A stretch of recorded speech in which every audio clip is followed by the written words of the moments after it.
Republicans love to say, lock her up, but they got real quiet when it was their turn.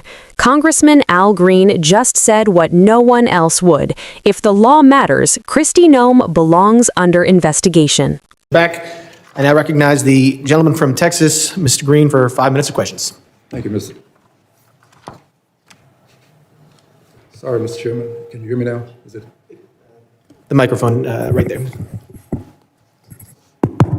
Well, will you give me a moment to get a bit closer, please? Thank you, Mr. Chairman, and I say it sincerely. I believe this is a most valuable hearing, and I'm honored that the ranking member would be here with us to accommodate us, as is the case with you. Mr. Lyons, is it true that you have a criminal justice degree, a bachelor's degree in criminal justice? Yes, sir, it is. Is it also true that you have a master's degree in criminal justice leadership? Yes, I do.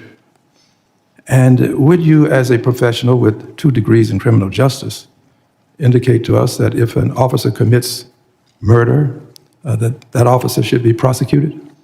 Sir, any law enforcement misconduct needs to be investigated and prosecuted. Investigated and prosecuted. And have you seen the widely published video of the killing of Mr. Alex Pretti? Yes, sir. And sir, my assumption is that if I ask you whether this was an injustice, you would say you cannot comment because of an ongoing investigation. Is that a fair statement? Yes, sir. And what is the rationale for not responding to an ongoing investigation?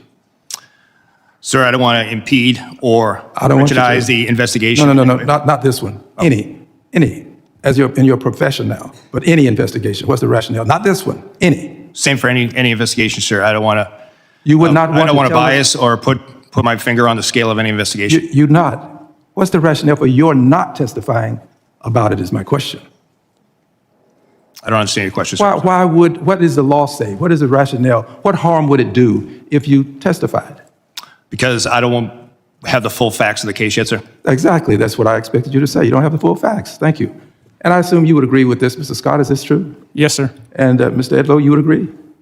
I assume so. I'm not a professional in law enforcement. Well, but you're a professional person with a degree of intellect such that you can comment on whether or not. Well, I certainly would not comment on anything. Not a specific case.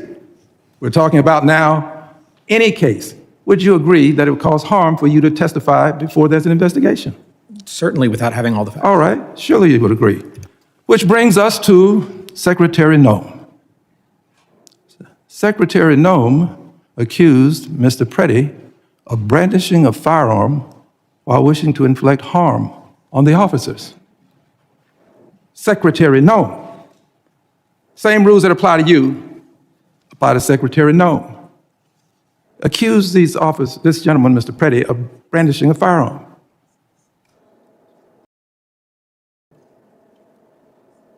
Secretary Noem doing this when she did without an investigation. We have to agree that there's not been an investigation. I don't think I have to ask you that. Not a complete investigation that we know of, anyway. She did it right afterwards. Having done this, she is violating this very basic principle that you have called to our attention today. And we have to ask ourselves, why would she go so far as to say brandishing when he did not? The video will clearly show it. And she said wishing to inflict harm. Did not inflict any harm, but the secretary, without an investigation, made these comments. I'll tell you why. The secretary was in a rush to cover up, to make sure that she was protecting the officers without regard for the life that was lost. And in doing this, she was violating not only this basic moral concept, she was breaking the law. The secretary should be investigated right along with those officers who are out there engaged in this ungodly conduct. She should be investigated.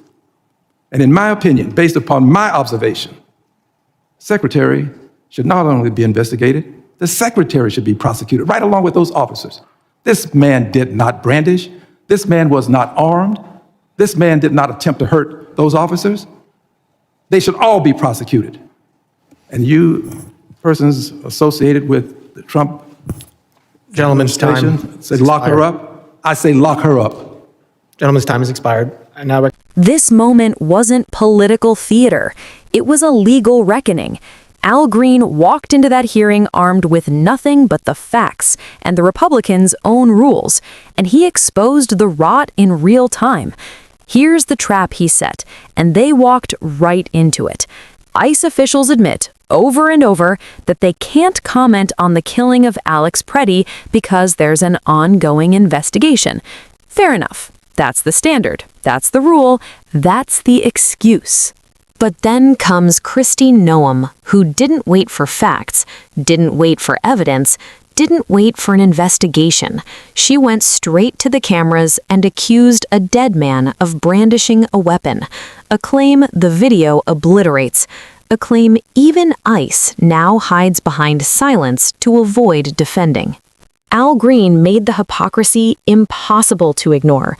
If professionals with criminal justice degrees say you cannot speak before an investigation concludes, then Noem didn't just violate decorum, she violated the very principle she claims to stand on. And when powerful officials lie to shield agents who killed an unarmed man, that's not leadership, that's obstruction dressed up as authority. Republicans spent years chanting, "Lock her up," like it was a punchline. Today, Al Green handed those words back to them, not as a slogan, but as a standard. If the law applies to everyone, it applies to cabinet secretaries too. And if it doesn't, then stop pretending this country still believes in justice.